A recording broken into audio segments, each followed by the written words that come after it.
श्री राम रूप में अवतरित हुए।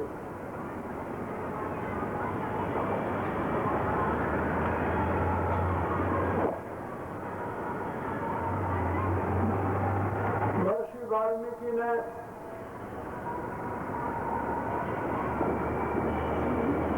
अपने गुरुदेव देवर्षि नारद से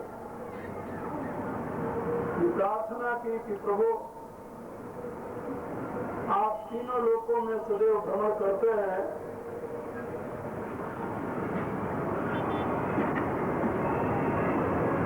आप ही बता सकते हैं कि इस समय पृथ्वी पर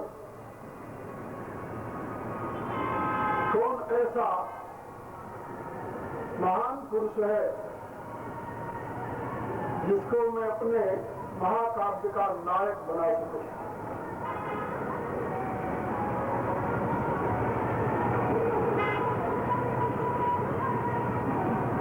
वाल्मीकि की प्रार्थना को सुनकर उनके गुरुदेव देवर्षि नारद ने उनसे कहा,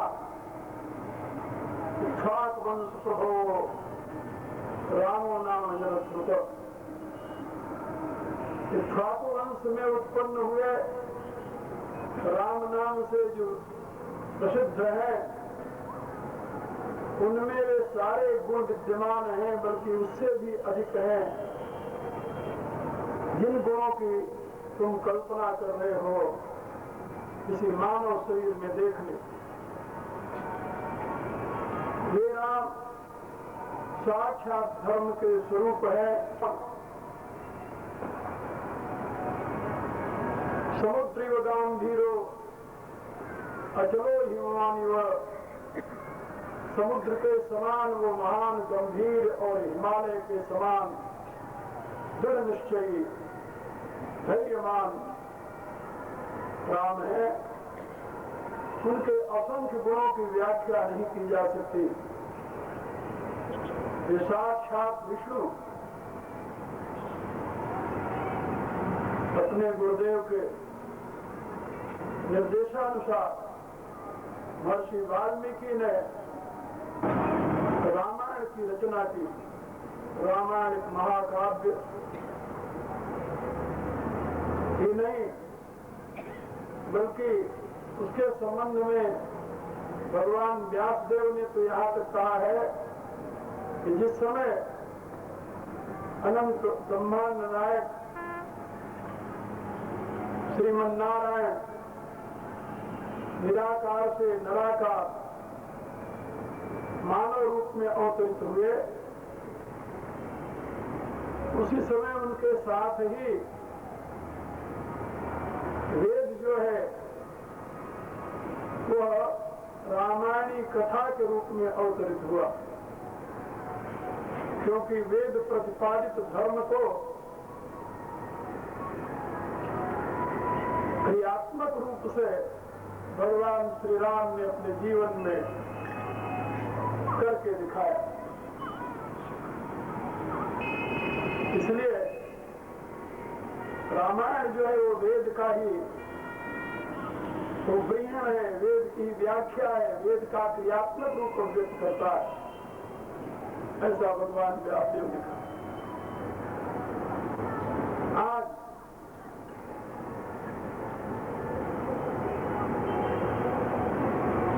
लगभग 9 लाख वर्ष हो गए हैं, 8,69,000 वर्ष से अधिक भगवान राम को धराधाम पर अवतरित हुए, लेकिन उनका पावन चरित्र आज भी जो जन जन में प्रेरणा का, आदर्श का संचार करता है, यह देन है महर्षि वाल्मीकि की। यदि महर्षि वाल्मीकि उनके उस पावन चरित्र को महाकाव्य के रूप में प्रकाशित न करते तो संभव है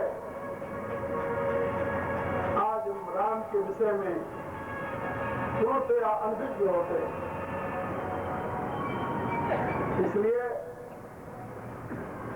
गोस्वामी तुलसीदास जी ने अपने मानस के प्रारंभ में वंदे विशुद्ध विज्ञानो कवीश्वर कपीश्वर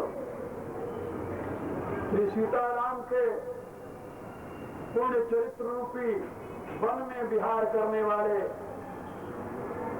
दो महापुरुषों को मैं नमन करता हूं। एक कवीश्वर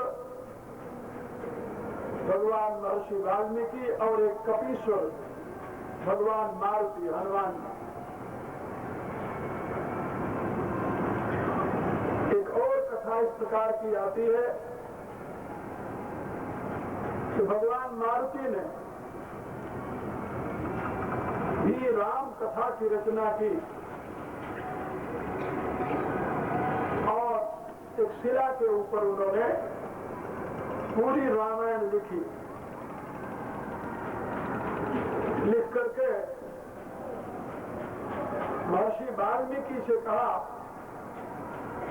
मेरी भी रामायण एक बार आप पढ़ लें, देखें मैंने जिन घटनाओं का उल्लेख किया है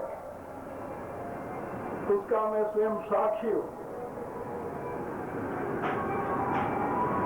महर्षि वाल्मीकि ने जब उन रामायण को पढ़ा, पढ़ करके थोड़ा सा उदास हो गए। भगवान मारुति ने पूछा कि आप उदास क्यों हो गए, क्या बात? कहा कुछ नहीं, अवश्य कोई कारण होगा। कहा कोई कारण नहीं है, कहा ऐसा हो नहीं सकता। मेरा आग्रह है आप अपनी उदासी का कारण बताइए। महर्षि वाल्मीकि ने कहा कि आपकी रामायण यह प्रत्यक्ष दृष्टि होने के नाते इतनी उत्तम है, इतनी सुंदर है कि इस रामायण के सामने मेरी रामायण को वो स्थान नहीं मिलेगा। भगवान मारुति एक राम भक्त के हृदय की इस भावना को कैसे सहन कर लेते? उन्होंने तुरंत उस पत्थर खंड को जिस पर रामायण लिखी थी उठाया और समुद्र में फेंक दिया। कहा महर्षि, मेरी नहीं आपकी रामायण अमर हो। महर्षि को बड़ा दुख हुआ, ये आपने क्या किया? ये तो आपने उचित नहीं किया। केवल मेरी रामायण का मान रखने के लिए आपने इतना बड़ा क्या किया, ये उचित नहीं है। भगवान मारुति ने कहा कि कोई बात नहीं, जब कलयुग आएगा तो उस समय आप स्वयं तुलसीदास के रूप में अवतरित होकर के इस मेरी लिखी हुई रामायण को दुनिया में प्रचारित करेंगे।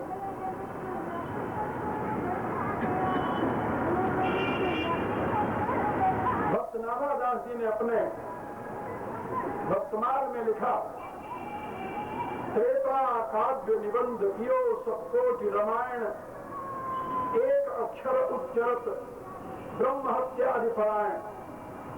महर्षि वाल्मीकि ने त्रेता युग में 100 करोड़ छंदों से युक्त रामायण की रचना की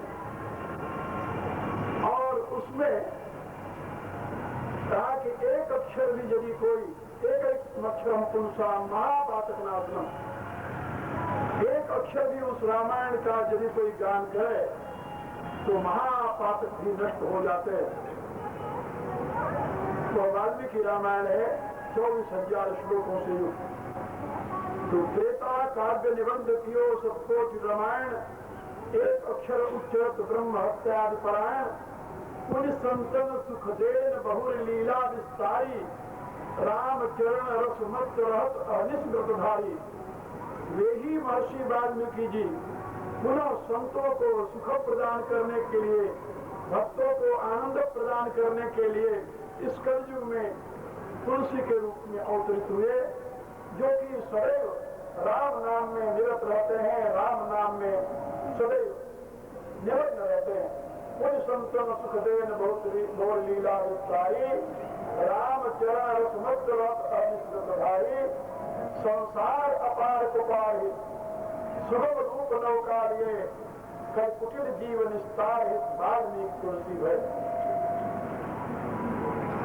संसार सागर से पार होने के लिए सुगम रूप नौका लेकर के वे ही भगवान महर्षि वाल्मीकि इस कलयुग में तुलसी के रूप में जन्म लेकर के मानव मात्र के लिए धर्म का मार्ग बताए। ये भक्त नारादास जी ने अपने भक्तमाल में लिखा। और भी अनेकों महापुरुषों ने इस बात को स्वीकार किया। वाल्मीकि तुलसी भय उद्धव सूर शरीर, तो वाल्मीकि ऋषि ही तुलसी के रूप में अवतरित हुए, ऐसा हमारे संत समाज की दृढ़ मान्यता है।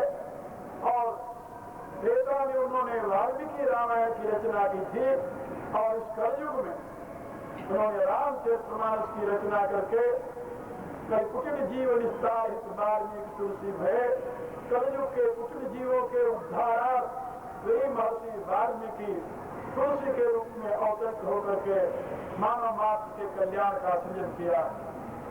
इसलिए आज जहाँ पर भगवान महर्षि वाल्मीकि का प्रकाशोत्सव है, उनका जन्मदिन मना रहे हैं, वहीं पर गोस्वामी तुलसीदास जी के अवतरण का भी 500 वर्षवा चल रहा है, 500वां वर्ष। श्रावण शुक्ला सप्तमी को 1554 में, संवत 1554 श्रावण शुक्ला सप्तमी को गोस्वामी तुलसीदास जी का आविर्भाव हुआ और ये संवत 2053 चल रहा है। और आने वाला वर्ष जो है भारतीय कैलेंडर के अनुसार जो चैत्र मास शुरू होता है वो 54 हो जाएगा और आने वाले जो शुक्ला सप्तमी है श्रावण मास की, उस समय तक उनका 500 वर्ष पूरा हो जाएगा। तो श्रावण शुक्ला सप्तमी से लेकर के और आने वाली श्रावण शुक्ला सप्तमी तक अंतर्राष्ट्रीय ब्रह्मर्षि मिशन गोस्वामी तुलसीदास जी की ये जन्म पंचशती मना रहा है। मैंने अभी कनेडा में 5 दिवसीय कार्यक्रम किया था, फिर हॉलैंड में इस कार्यक्रम को बड़े विशाल रूप में किया, फिर इंग्लैंड में बहुत विशाल रूप से इस कार्यक्रम को संपन्न किया और उसके पश्चात यहाँ भारत में आकर के भी अन्य स्थानों पर भी जैसे आपके यहाँ मनाया जा रहा है, ऐसे अन्य स्थानों पर भी पंचशती महोत्सव का आयोजन किया जा रहा है। और मैं समझता हूँ कि उस महापुरुष के प्रति कृतज्ञता व्यक्त करने के लिए इससे सुंदर और कोई उपाय नहीं है। 500 वर्ष हो गए हैं, होने जा रहे हैं गोस्वामी तुलसीदास जी को आविर्भूत हुए और इस युग के अनुसार उन्होंने एक युग धर्म ग्रंथ प्रदान किया है।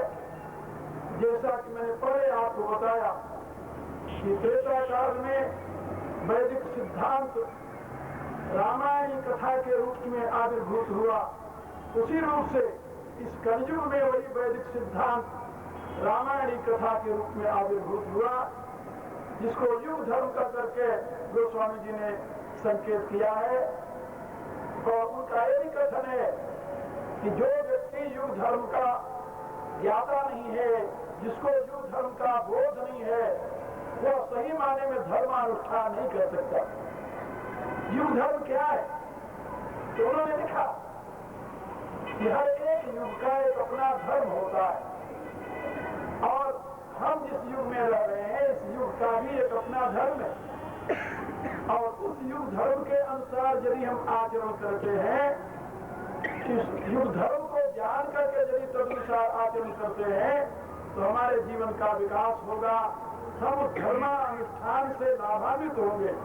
और यदि युग धर्म के विपरीत आचरण करते हैं तो उस धर्मानुष्ठान से हमें कोई लाभ नहीं मिलेगा।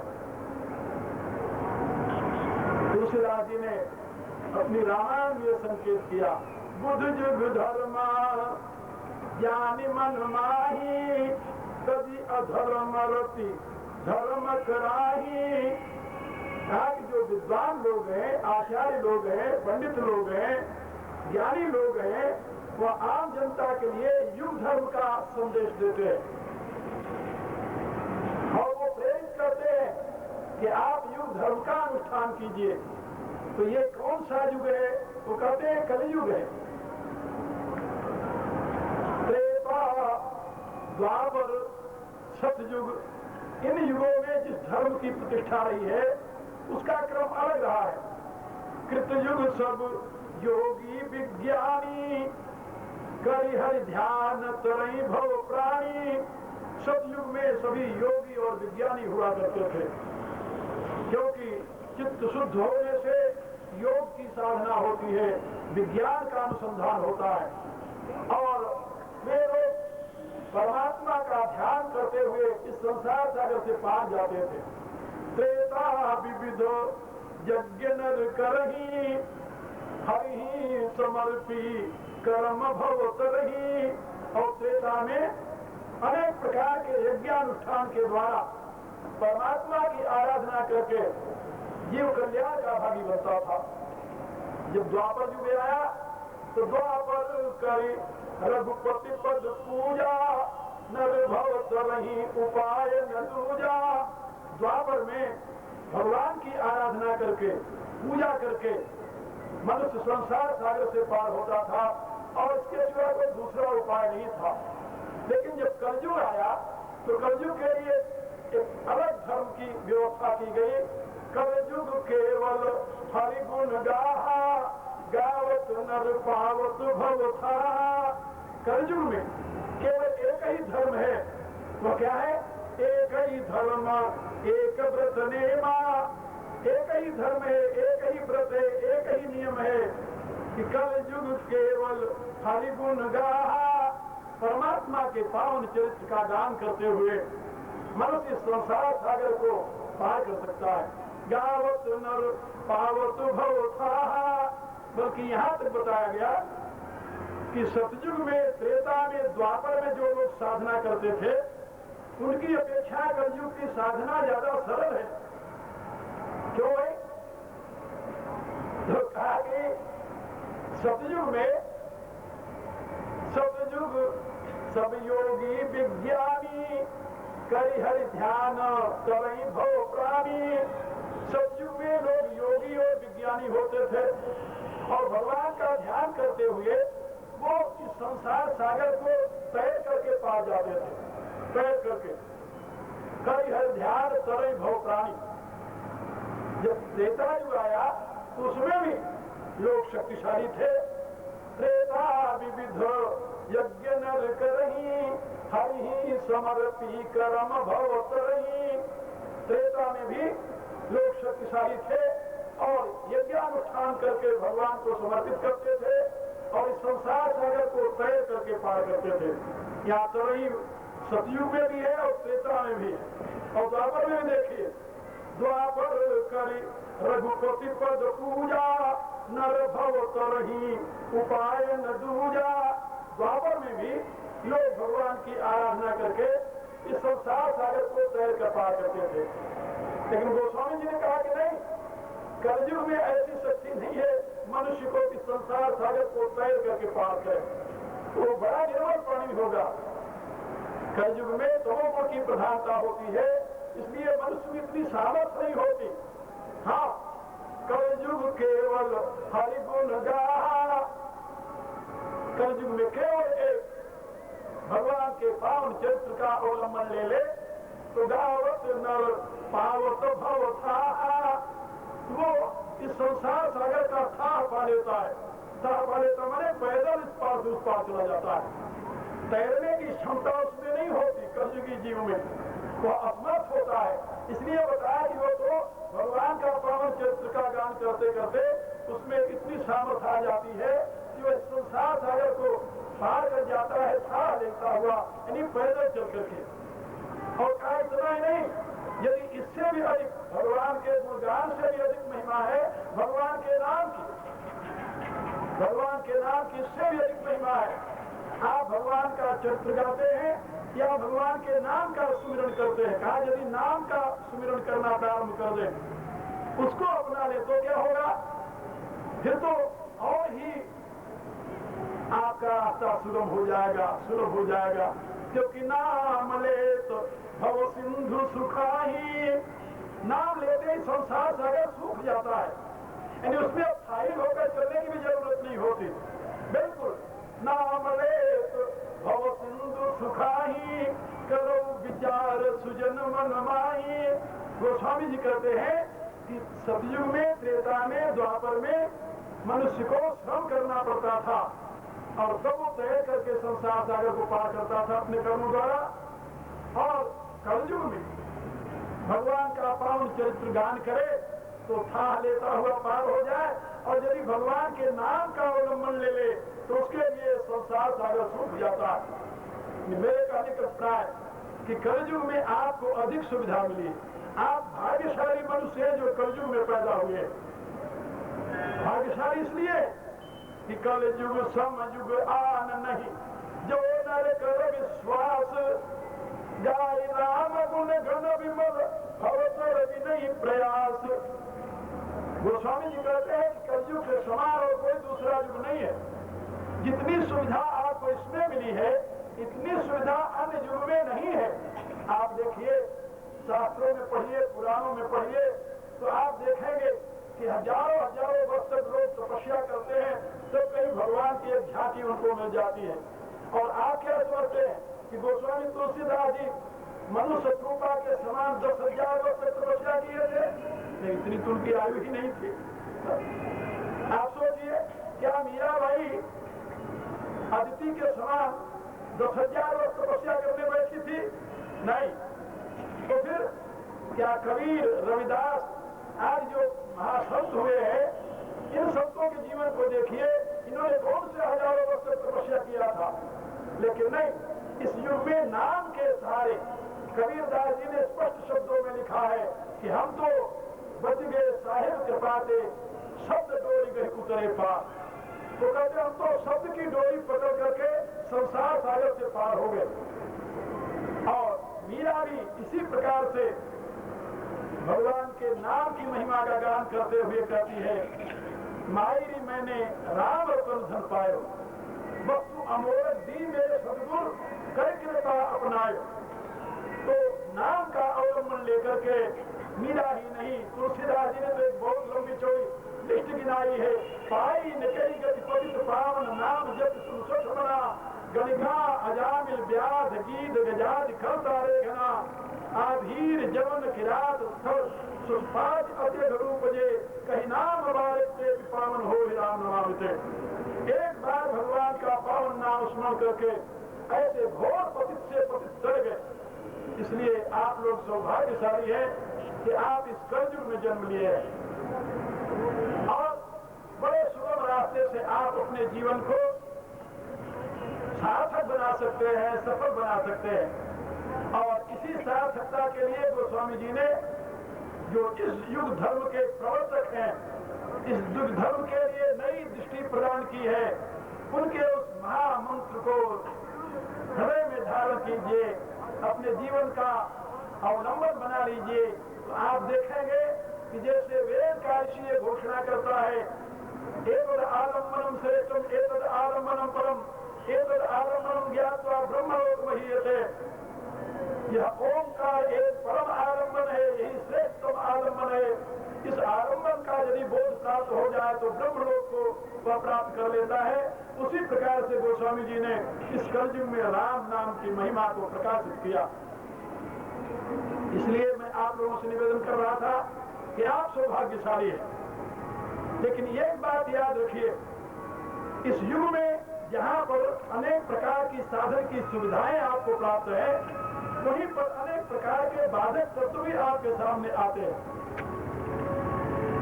साधन की सुविधाएं आपको बहुत प्राप्त है, बड़ा सुगम रास्ता है, बहुत ही सुगम उपाय है, संसार सागर से पार जाने के लिए। और गोस्वामी जी ने तो यहाँ तक बताया है कि यदि आप हमारे बताए हुए मार्ग का अवलंबन लेंगे तो परिणाम क्या होगा? सुर दुर्लभ हो सुख कर जग माही और अंत काल रघुपति पुर जाही। देवताओं के लिए जो दुर्लभ सुख है उस सुख का उपभोग आप इस जीवन में करेंगे, यहाँ जीते। एक बात याद रखना, गोस्वामी जी का बताया हुआ धर्म जो है वो मरने के बाद की ही व्यवस्था नहीं देता आपको, बिल्कुल नहीं। परमात्मा राम का पावन चरित्र जो है वो मरने के बाद की सीख नहीं देता कि मरने के बाद आपको वैकुंठ मिलेगा या साकेत मिलेगा या मोक्ष मिलेगा, नहीं। वो कहता है पहले जीते जी आपकी क्या स्थिति है। यदि जीते जी आप मुक्त है तो मरने के बाद ही मुक्त होंगे, जीते जी आप बंधन में है तो मरने के बाद मुक्त नहीं हो सकते, याद रखना। मुक्ति कहे तो जीवन मुक्ति, मरे मुक्ति ना हो, मरे मुक्ति आस करे जो मूर्ख के ये सोच। आज जो लोग ये सोचते हैं मरने के बाद हम मुक्त हो जाएंगे, जीते जी नायक की जीवन जीते भरे रहे, वो भ्रम में पड़े हुए लोग हैं, उन्हें यथार्थ का बोध नहीं है। जो जीते जी मुक्त नहीं हुआ वो मर करके मुक्त नहीं हो सकता। इसलिए गोस्वामी जी ने कहा कि मैं जीवन की ऐसी विधा आपको दे रहा हूँ, जीवन की ऐसी दिशा प्रदान कर रहा हूँ जिसको अपना करके आप जीते जी इस पृथ्वी पर रहते हुए देवताओं के लिए जो दुर्लभ है, देवताओं को दुर्लभ क्या है? ब्रह्मलोक का सुख। पाए सुर दुर्लभ पदार्थ पर हम देखत रही, ऐसा वेद ने प्रार्थना करते हुए स्तुति करते हुए कहा है कि जो लोग ये ज्ञान मान विवक्त भक्तो हरण भक्त आदरी से पाए सुर दुर्लभ पदार्थ पर हम देखत रही। देवताओं के लिए जो दुर्लभ है वो है ब्रह्मलोक का सुख। तो गोस्वामी जी कहते हैं कि आप जीते जी ब्रह्मलोक का सुख भोगेंगे इसी पृथ्वी पर। मरने की बात न सोचिए आप, और मरने के पश्चात आप परम पद को प्राप्त कर लेंगे। वह परम पद जिसके विषय में वेद करता है यह गत्वान निवर्तन से तद्धाम परम गीता की जो घोषणा है, और वेद जिसके लिए घोषणा करता है न पुनरावर्तते न पुनरावर्तते, यहाँ पहुंच करके पुनः संसार प्रवाह में नहीं आना पड़ता, वह परम मोक्ष पद आपको प्राप्त हो जाएगा मृत्यु के पश्चात। और जीते जी आप परमानंद के भाजन बने रहेंगे, इसमें जरा भी संदेह नहीं है। गोस्वामी जी की घोषणा है कि सुर दुर्लभ सुख करी जग माही अंत काल रघुपति पुर जाही। वे लोग जो इस रामचरित्र के अनुसार अनुकरण करते हुए अपना जीवन व्यतीत करते हैं, वह देवताओं को जो दुर्लभ सुख है उसका उपभोग करते हैं जीते जी, और मरने के बाद उनको मोक्ष की प्राप्ति होती है। मैं पश्चिम वालों को यही सिखाया करता, उनसे कहता हूँ if you want to go heaven after death then you must go to church. They have agency, they will send you there, because I have no agency. यदि मरने के बाद तुम्हें स्वर्ग जाना है, तुम लोग चर्च में जाओ, वहां तुम्हें स्वर्ग जाने का प्रमाण पत्र मिल जाएगा, क्योंकि हमारे पास स्वर्ग जाने का कोई प्रमाण पत्र नहीं है। But if you want to enjoy heavenly enjoyment on the earth, in present life, come to me. I will give you that knowledge which you will enjoy here, heavenly enjoyment in this life.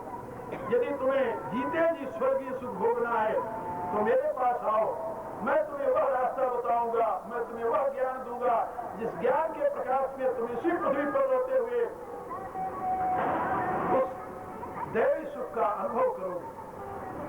बात ठीक है, वेद से लेकर रामचरितमानस तक जितने सदग्रंथ हैं सब यही सीख देते हैं कि तुम्हारा जीवन ऐसा आदर्श में हो जिससे तुम देव दुर्लभ सुख का अनुभव इस मृतलोक में रहते हुए करो, शरीर रहते हुए करो, और शरीर छोड़ने के पश्चात ब्रह्मलोक को नहीं बल्कि निर्वाण, परम निर्वाण, ब्रह्म निर्वाण को प्राप्त कर लो। यही बात गोस्वामी तुलसीदास ने अपनी रामचरितमानस में कहा, और इसके लिए जो उन्होंने मार्ग प्रशस्त किया है वह आप लोगों के लिए परमोपयोगी है। उनका कथन है कि इस कलयुग में जहाँ पर आपके लिए बहुत सुलभ साधन है, सुगम साधन है, वहाँ बाधक तत्व भी बहुत है। और सबसे बड़े बाधक तत्व कौन होते हैं जानते हो? जिसको आप परम हितैषी मानते हो। तुलसीदास जी ने अपनी रामायण में लिखा है, भगवान राम जब उपदेश देते हैं और पूर्ववासियों को, तो और पूर्ववासी स्वयं कहते हैं भगवान से